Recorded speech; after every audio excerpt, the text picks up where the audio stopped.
11 দলীয় নির্বাচনী ঐক্যের শীর্ষ নেতৃবৃন্দ আপনাদের সামনে তুলে ধরবেন।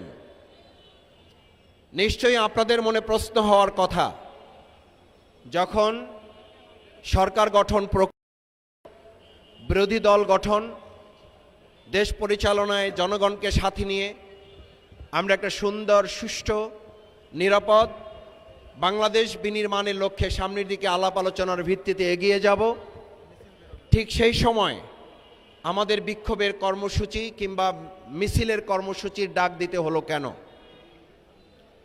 আমাদেরকে আবার রাজপথে আসতে হলো কেন?